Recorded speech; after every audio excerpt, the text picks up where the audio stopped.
Welcome to Wrestling is Real. To be the man, you gotta beat the man, and I'm saying, woo, right here. Here's the future of wrestling.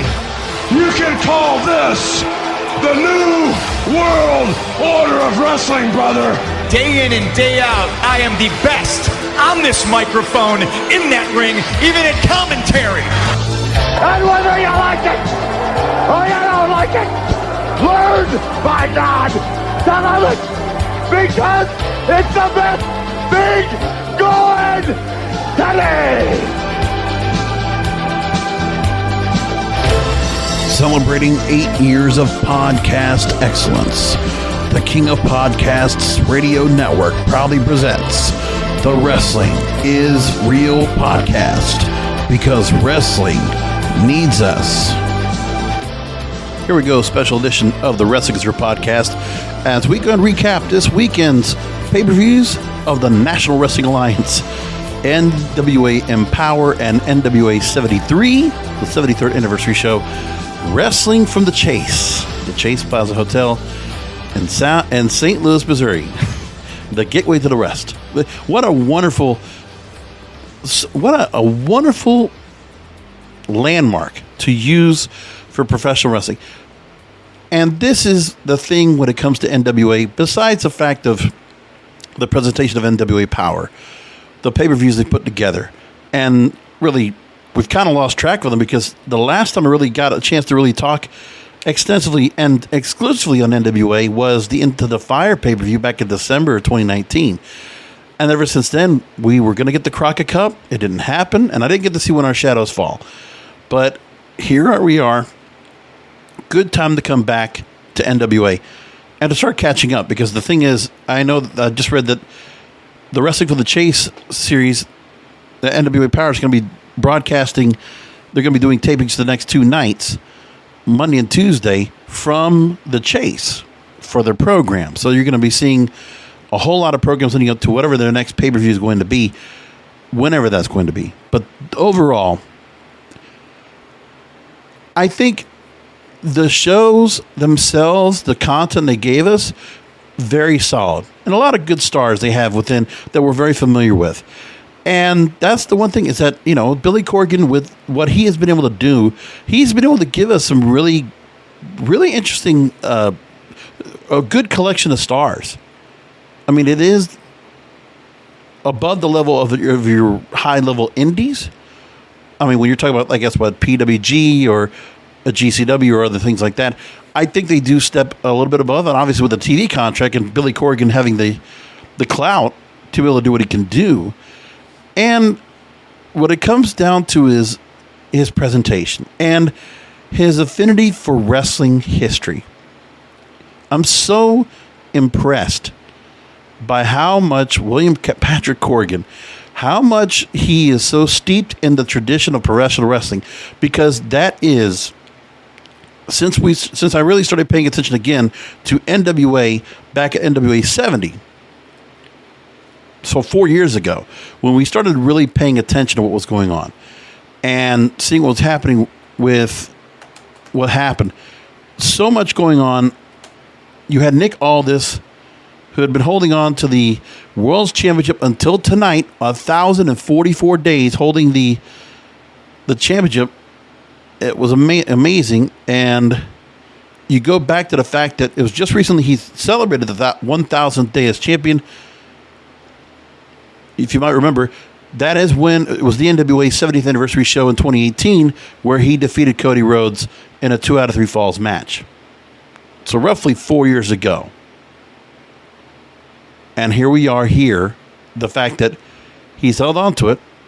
Dan Severs is the longest reigning champion of the NWA title in this current era, 1,479 days, so he's not getting that. But overall, Nick Aldis really has done great and exceptional work as the champion on that brand. I mean, it's been a draw. He's been an incredible promo. The work was strictly business and all of that. And it meant a lot tonight for Trevor Murdoch in this title versus career match that he had to main event NWA 73 was such a huge deal. And it turned out so well. a very good match, a really wonderful way to go and book and give Trevor Murdoch the chance to run with the belt and give somebody of the legacy of Dick Murdoch and the family to get that chance here. Something that probably not any other organization would have given him. WWE, he was with them for many years. And of course, we know that Lance Cade was his tag team partner, but Trevor Murdoch was never looked at as anything outside of tag teams. And then he comes in and he works his way through Power and he goes on NWA Power, and we just see him, gets his contract, moves on up, and over a couple of years, he definitely has worked his way up. And with a great storyline with him and Nick Aldis leading up to it, getting to the match that they had tonight. So yes, start off the bat, Trevor Murdoch, your new NWA World's Champion. The 10 pounds of gold, Sweet Charlotte, is now in his hands. And he is a total throwback. And that is what Billy Corgan has been doing. He's taking a throwback feel to the NWA, to its purest form. The form that we really enjoyed, even before Crockett Promotions took over. There's something about what he has done to really take the heyday of the NWA, the 50s, 60s, 70s, into the 80s. Tonight, Ric Flair, and a passionate speech. I mean, just a heartfelt promo. It was really, and listen, you could kind of just feel like he was just really letting it out. Billy Corgan gave him the time, and Ric Flair in the NWA ring, totally giving praise to WWE. But the most important thing for him was that he did not want to be stuck. He wanted to be able to go and roam and work. Didn't want to be kept exclusive.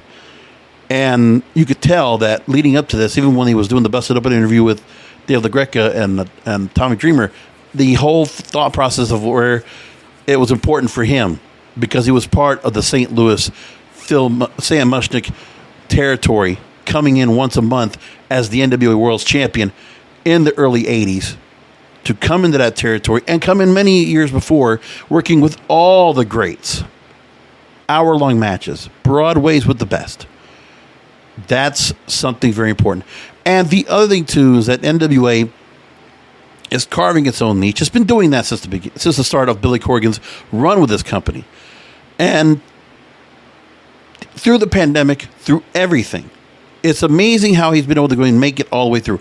Even with a little bit of controversy in between with Jim Cornette and Dave Lagana and all that going on. Like, to make his way through and get to here now, and knowing there were some people that were going to be coming and going. I mean, when you see that he had Stu Bennett on, and then Wade Barrett goes over to NXT after that, and having Thunder Rosa, and then Thunder Rosa joining the AEW roster. I mean, he's gone through a lot of things here because people started recognizing what NWA Power was doing. People were relishing in the show. And once they start getting crowds back in, of course, the NWA Power show is not going to be that GPB studio, that old school look, which I hope they'll get back to at some point. But I know they can't do it.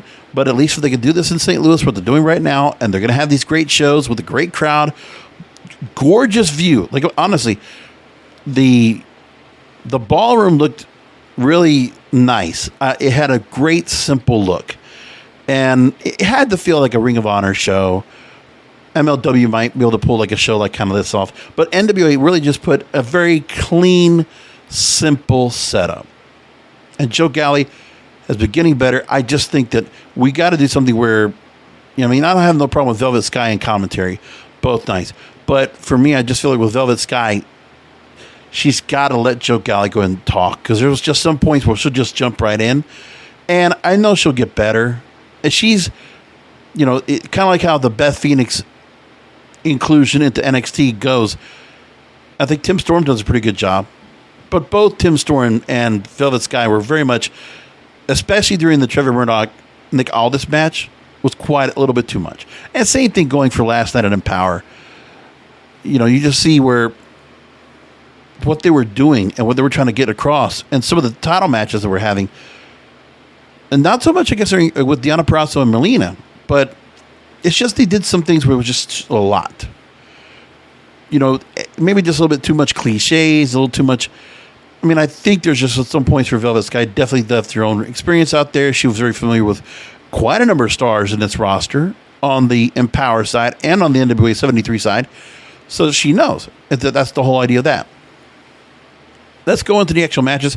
Quickly, Empowerrr, Paula Blaze, accompanied by Taryn Terrell, beat Kenzie Page. That was at a pre-show.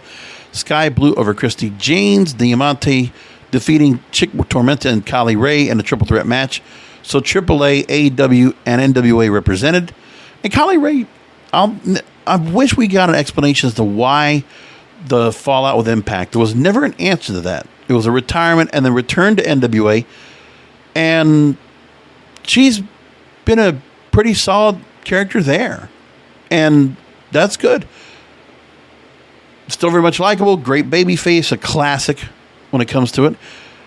The Hex and Hell on Heels, and then you had Red Velvet and Colin King and the Free Babes, and the whole setup of the semifinals. The Hex beating Red Velvet and Colin King. Red Velvet looking a bit better than she did the other night in the match that she had on Dynamite, which, you know, that she's not horrible. I mean, she is green, but missing that when she's doing the flip, you know, just the sunset flip. No, not sunset flip. Like just a flip. And just did not, we just completely missed. Botch. Bad. What it comes down to, there were just a handful of matches that really stood out for me on both nights.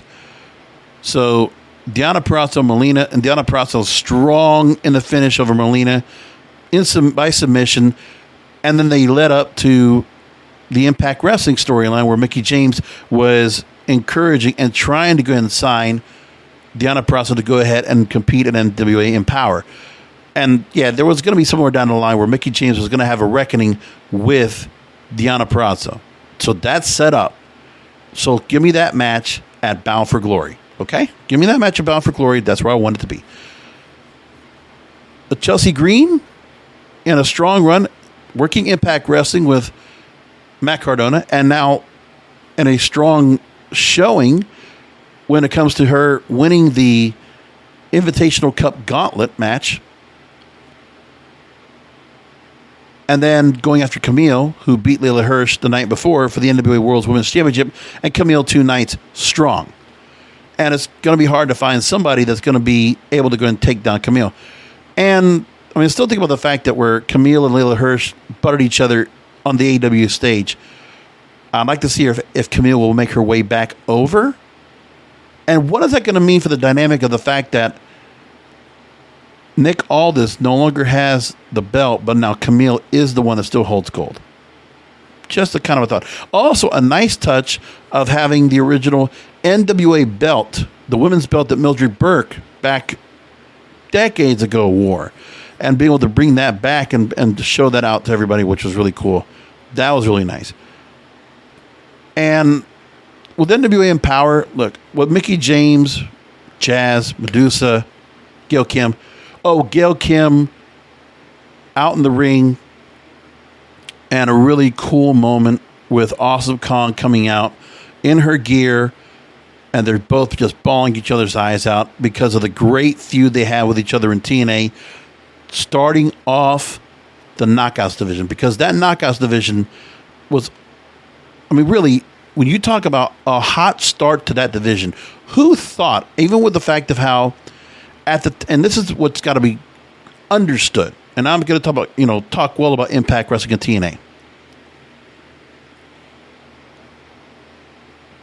The NWA Empowerrr show, of course, you had the Evolution show from WWE, which was a great event, which they were not going to probably do again. But it was really, it was an empowering moment for them there to have all those great stars, some from the past that coming in with the mainstays and the prime of the women's division post Divas. How good was that? Like, you have to consider that part. It was a really nice moment for all the women that got to participate. And then here, just had the feeling like where Mickie James just wanted to really just do and repeat that again. Create another place where they can have that, because that's the market that's not getting touched. And you got to say this too, is that it's interesting how much the Knockouts division, how important the Knockouts division has been for all of women's wrestling in general. Because Impact, or TNA's Knockout division, when it was created, it started off so damn hot. Like, you have to admit that what they were able to do at the beginning was really wonderful. And you go back and you look at who had held the belt. The Knockouts title, 2010. So it's over a decade we've had this championship. And well, actually, you go back to 2007, as a matter of fact, because of the change of the name. So the Women's World Championship, then the Knockouts title, 2008. So Gail Kim, Awesome Kong, Taylor Wilde. When you get ODB also held it. Madison Rayne numerous times. Mickie James holding numerous times. Like, there were really some really good women's wrestlers that were part of this. But more than anything else, it was Gail Kim and Madison and Awesome Kong. Like, that right there, what they did. And remember, when they had the point where Gail Kim originally had it, and then they moved on, and then Awesome Kong was just destroying and had long reigns with that belt. And they did a really great job of building Awesome Kong, of which she would have never gone over to WWE in the first place if not for the run that she had in TNA. And Gail Kim, she's a Hall of Famer in TNA, always a lot of respect there. And what happened overall was the fact that that's the company that really started giving women the chance to really go and work. And you saw there was wrestlers that wanted to work, and they were very good wrestlers. And it wasn't so much about that you had to be somebody glamorous. Victoria from the WWE coming in, and Strong showing there as well. ODB is not your typical Awesome Kong, not your typical look of a women's wrestler or diva back in the days of WWE when they still had the butterfly belt. And you still had women who were very beautiful, obviously empowered, strong, but also with good work. They could work, quite a few of them. And some we saw that would get better in time. But Gail Kim was obviously never got used right in WWE, in my opinion, at all. But her work is all here, and it was really wonderful. And remember Taryn Terrell? And she got the belt and held on to it for almost a year. And there was just a time where Taryn Terrell, all of a sudden, was just the thing. And Havoc's held it. And the Jade, who now is, we had the Jade and the Sienna and all the stuff going on. It was incredible what they did. And it just in the current run right now, where you see Rosemary has held onto that belt. She's a great representative. Chelsea Green has held that belt. Allie's held that belt. Tessa Blanchard, we know, was an incredible Knockouts champion. Moving on after that to become the Impact World Champion. Shit. That's the importance of the Knockouts division when it comes to opening the door and really giving a lot of room for things to happen. And then you also look at Taya Valkyrie, who the longest reigning champion. And you got to keep that in mind. Deonna Purrazzo right now, 288 days plus. And Taya Valkyrie holds the longest reigning run of the Knockouts title, 377 days. That's coming up soon. Keep that in mind. And then Jordynne Grace also with an important win over Taya Valkyrie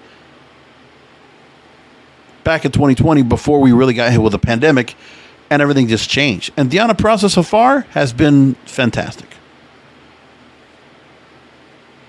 So now back to NWA and the fact that this show was a very good showcase of a number of wrestlers. Again, this whole gateway of letting wrestlers from other organizations, seeing a lot of indie people a lot of indie wrestlers that we have not seen, quite a few that NWA has been able to showcase themselves, and seeing a little bit of the AEW roster, and seeing some AAA, great stuff. And that's really something that was wonderful to have all that together. And it was a fun show. Like that, the Empowerrr show was a fun show. More than watchable. It was like, you could sit through it. You weren't going to be disappointed. I mean, it wasn't not much of, you could go with surprises and what they were going to be able to do, but it's a good B show for me. And tonight, I felt the same, and I felt there was a little bit of a sluggish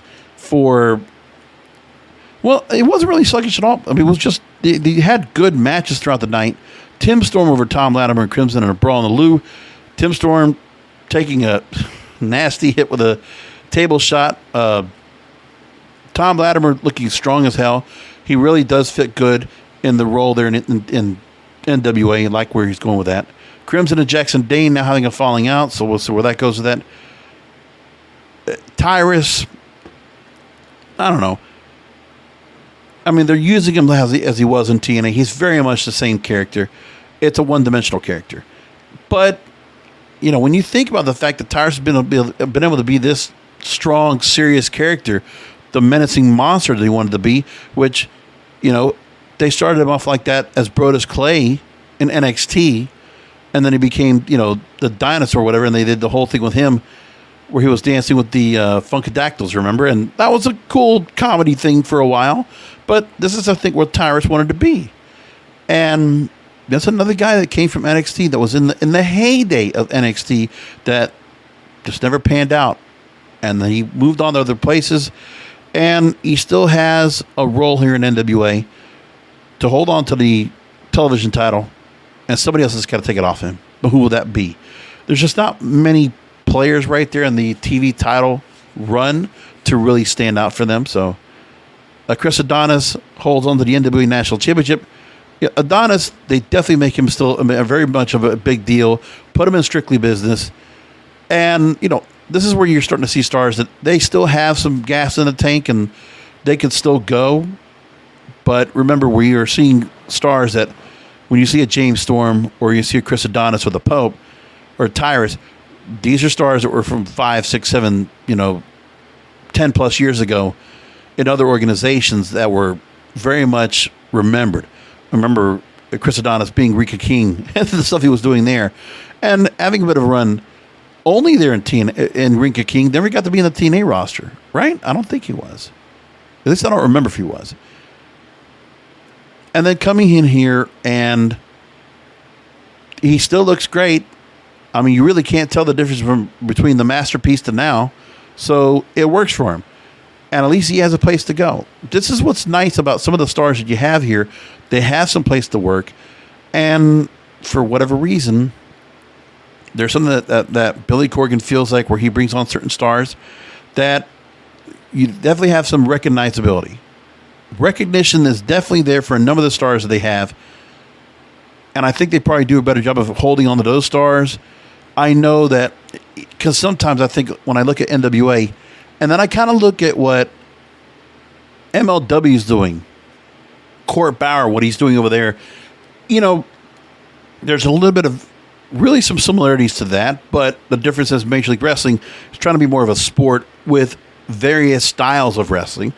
NWA steeped in tradition. It's not even as much of a gimmick, but that's just the way of life to go ahead and give us a traditional feel. And they have to have the kind of stars they have in NWA where they're not going after high flyers, which is the other end. And that's what's interesting here. So some of the stars they have that are your conventional work rate wrestlers that are mat wrestlers that are in the ring and they'll do, power moves, or they're just not so much going on the top and they're trying to go flippity flop. They're none of those. They don't have a lot of those kind of stars at all. So that's where Chris Adonis comes in, or even a JTG. And then they definitely go for some stars that are they have a little bit of change to them. So Judais coming out with James Mitchell, the Battle Royal for the number one contender for the NWA National Championship. So the Judais now will be going up against Chris Adonis next. JTG in a strong run in the Battle Royal. Kamille in 2 nights takes on Chelsea Green in a very good match, and Kamille wins strong. Kamille's being booked as unbeatable. Then you have Aaron Stevens and JR Kratos, NWA World Tag Team Championships, and the belts are dropped to AAA's La Rebelión, Bestia 666 and Mecha Wolf 450 with Conan at ringside. You know, with Aaron Stevens, I don't know if they keep him in a tag team, but I would like to see Aaron Stevens back in a singles role. I don't know what they do with him next, but that's another guy that just good promo ability. That's what they have. And you also think about the fact that, man, when I think about going back to the start of the NWA Power, remember when they had Eddie Kingston on there for a while? And if it wasn't for Eddie Kingston's work on the mic and the work he was doing in the ring, and look where he goes over to AEW as well. But there's a relationship where you just see certain stars that come from NWA, and NWA is kind of a developmental system for AEW when you look at it. I mean, specifically AEW. And the relationship that obviously Billy Corgan and Tony Khan have is very good to see some of the stars that are there. We haven't seen the NWA World's title defended, but we've definitely seen the NWA Women's title defended with Serena Deeb. And there's just some stars they brought in and just really were really great and strong.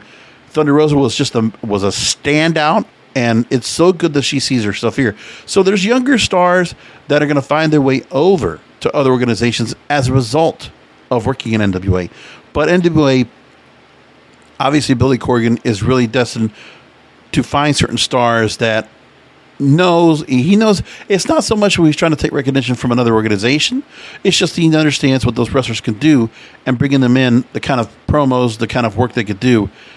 It's a very interesting process on how he chooses who he wants to bring on. That's where it comes from for me. But yeah, Trevor Murdoch, Nick Aldis, great, well done match. We did get a ref bump with Robert King getting kicked out, getting hit, blindsided, and what they did, lots of near falls. The crowd was all into it because Nick Aldis holding on to that belt for so long. Like I predicted Trevor Murdoch. I just felt like you're going to put the career on the line, might be showing your hand saying, okay, this is what's going to happen. But it was really great. It's great to go and see Trevor Murdoch come out as champion. It was a wonderful, wonderful moment.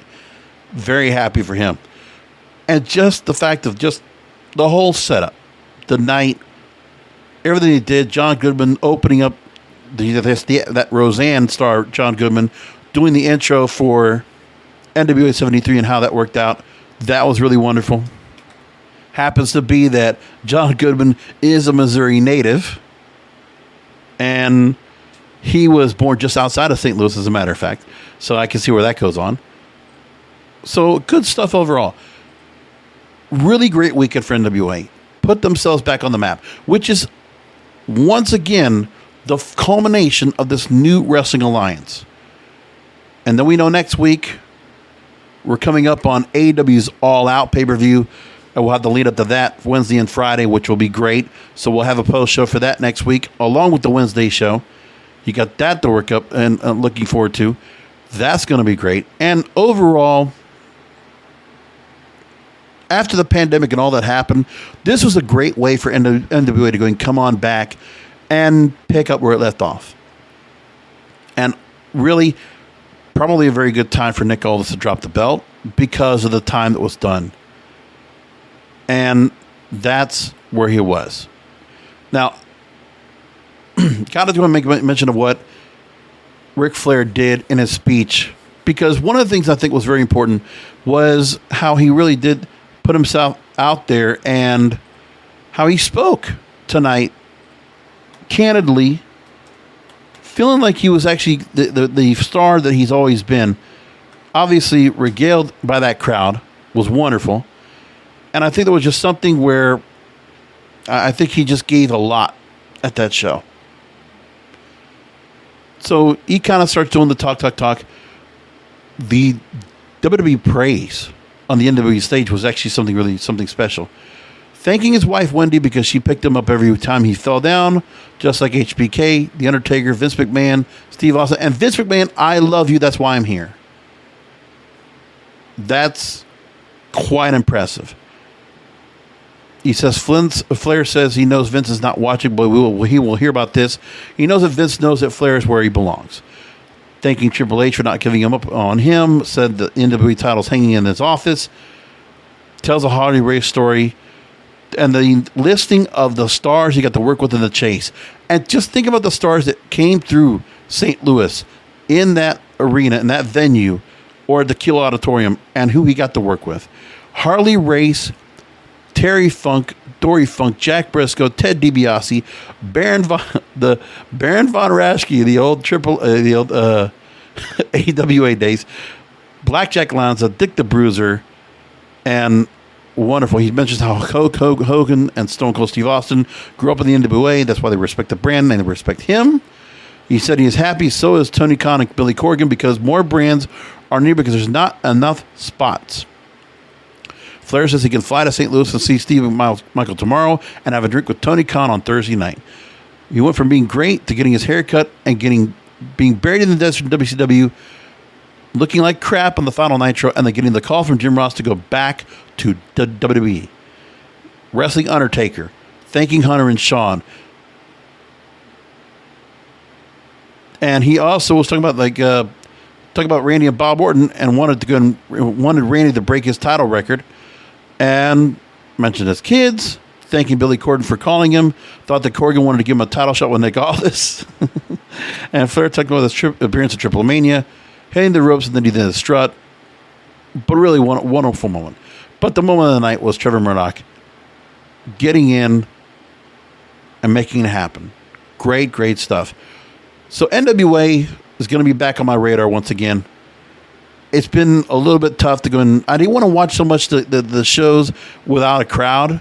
I saw some of the NWA Power shows since they came back and started doing shows, and I watched some of them. It was kind of tough to watch because that crowd wasn't there. But now that they're back, it'll be nice to go and get back to watching them with a crowd.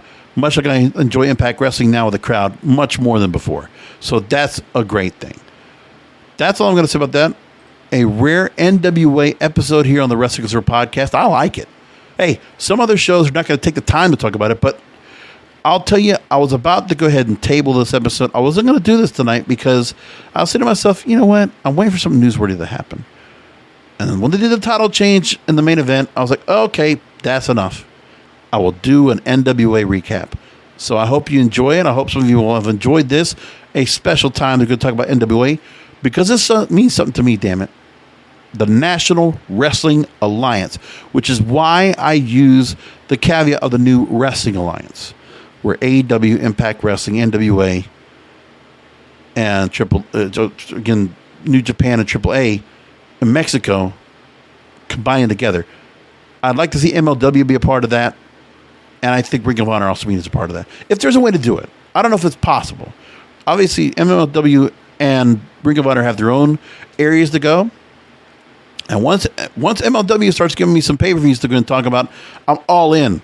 I remember Saturday Night Super Fight. I want some more like that. Because MLW is a very good show. And we're just waiting for the new episodes to come back. And Court Byer's got to give us an announcer. You know, I need to hear when we're going to see that show on. I haven't watched the shows on Vice yet, but he's got to give us new episodes. I saw Battle Right. That's the last thing I saw of them. Let's get back into that. Obviously, Impact Wrestling, I'm staying right on because it's a consistent show. Same thing with AEW. Same thing with WWE. And, you know, now I'm going to make sure I can try to keep in touch. Follow NWA Power, because obviously a lot of things really going on there. MLW wants to start to get itself back on a track. And Ring of Honor, just wait for the pay-per-views, because I haven't been able to watch that show without a crowd either. But everybody's back with the way back. Ring of Honor, you know, that's the one show that is lacking to me. I want something more from them. And it would be nice to see, maybe they don't do a wrestling alliance with AEW and Impact and others. Maybe that doesn't happen. Maybe Ring of Honor and MLW or something like that they could try to consolidate together, do some kind of talent exchange. If they can't do it within the other group, then let's do something where you actually bring exchange. Now, MLW, for the credit, they do bring in stars of Pro Wrestling Noah and the ONE in China. And I know they get to work with AAA as well, which has been great, which is why you have now Azteca Underground also coming up out of MLW. So they got relationships too. And that's a wonderful thing. The fact that you can see where Billy Corgan, Darian Roldan, and Conan, where you see whoever it is that's running New Japan, because I'm not going to try to say their names, I'll just butcher it, and see what Tony Khan's doing. And Scott D'Amore, Don Callis, and the crew over there, Ed Norholm, wonderful stuff all together. What a great time for wrestling. You can go ahead, and I'm going to close out with this. The fact that you might, be bitching at what the WWE is doing right now and how it's just, they're going in a direction that's much more mainstream, much more standard, and much more basic. Because that's what they're doing. They are basic booking. They're going to do a thing where it's basic booking with cartoon-like characters, gimmicks. They're going to go trying to create characters. That's what they want, but they're going to do it with basic booking. That is their plan. And it's not the kind of cup of tea that I would necessarily like all the time, but they're the biggest they're the biggest name out there. They are the major leagues. This is what's to get the biggest audience possible to also market themselves in a certain way. But of course, I could talk about that another day. I talk a lot about WWE to take a little bit of time and talk about another organization that needs a spotlight, that should deserve a spotlight. Kudos to Billy Corgan and the crew there, NWA. I'm glad you guys are all back at it. Great weekend. It was wonderful to watch. And we'll see if there's anything else that comes out of that. But in the meantime, we're going to close it there. Remember, we'll do another show coming up this Wednesday. We'll do a little preview for AEW's All Out. Big show coming up next week. Next weekend, we'll do a post show for that for sure. And we'll see what other things come up overall. But we'll leave it right there. Thanks for listening in. Come back for another Wrestling is Real podcast later this week, because wrestling needs us.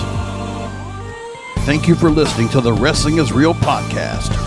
You can find all previous episodes at WrestlingIsReal.com or subscribe to the show on all major podcast outlets, including Apple, Amazon, Google, Spotify, and iHeartRadio.